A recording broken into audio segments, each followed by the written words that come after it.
What's up, YouTube? Just from the Team Misplay here. Got team member Phil. We're talking about heroes moving forward, especially with those of you who are deciding to play heroes to get your invites, or just want to play heroes at nationals.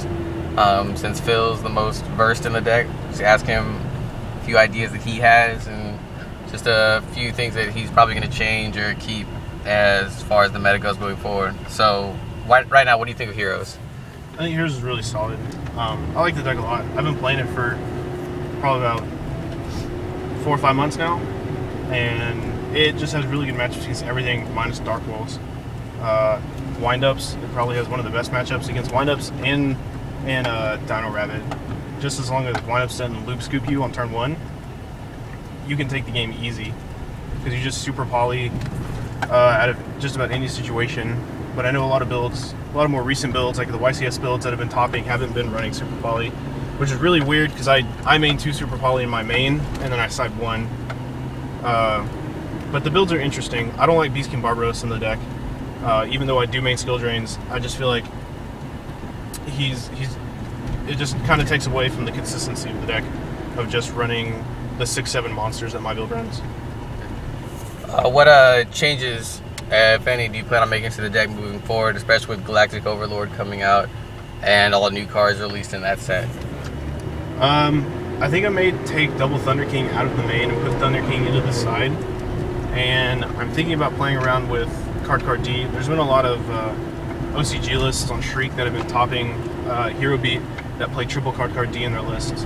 And then play traps that aren't normally played over here, like Phoenix Wing Wind Blast and Trap Stun, which you don't see a lot of. So I may play around with that. I do need to minus a few cards out of my sideboard just because I don't think they're working out too well right now, like Shield Crush and Marshmallow. I think they kind of take away from the overall strategy of my deck. So I need to find some new sideboard replacements. Okay, and are you going to be changing up the playstyle any as far as the deck goes, or are you going to keep a similar playstyle with just new cards? No, I'm probably going to keep a similar playstyle. I really like how Hero Beat works, especially Light Hero Beat, where the deck knows that Neos Alias exists and is part of the deck, and that's a lot of the deck.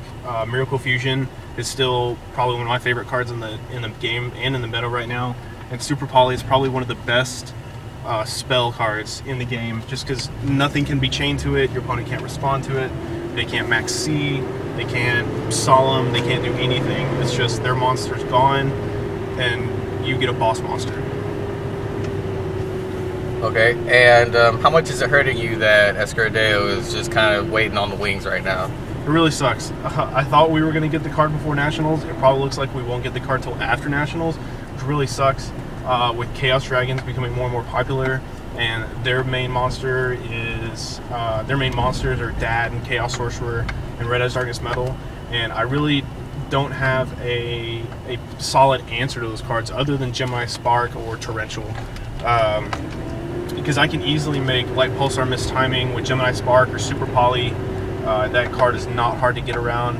It's just dark monsters are really hard for heroes to handle, especially big dark monsters that you're not going to be able to get over with the skill drain up on the field, and you have like Elemental Shining out. And Dark Rolls are obviously a big problem for the deck. I mean, the match is winnable. You have to side 7 to 10 cards to win the match. It's just not a fun match to play for heroes until Escudero comes out.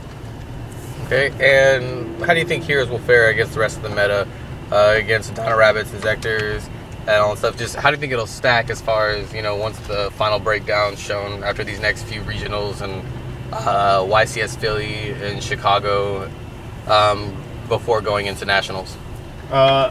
Pre-nationals, I think you're still going to see a lot of Chaos Dragon lists just because the deck's really popular. Everyone's on a real high of the deck right now. Dino Rabbits, of course, always going to be up there, and Insectors are all over the place in Japan, and they're starting to be even more all over the place here in the U.S. I think heroes, you'll still continue to see that the 1 or 2 hero lists in the top 16 or top 8, maybe even 1 hero list in top 4. I don't think heroes can win it right now, but I definitely think heroes is a top contender, tier 1.5 deck that is able to handle hang with the big decks. It has a good matchup against Dino Rabbit. It has a winnable matchup against Insector. It has a winnable to good matchup against wind up, and it just has decent matchups and decent winnable conditions against a lot of the top decks. Okay. If you guys have any questions or comments for Phil, just leave them in the section below. Be sure to rate, comment, subscribe, thumbs up the video, like it if you liked it. Just don't dislike it, whatever. And be sure to check out other videos. We're going to be doing more about other top tier decks going forward. And remember, it's not a pro play unless it's a misplay. What's up?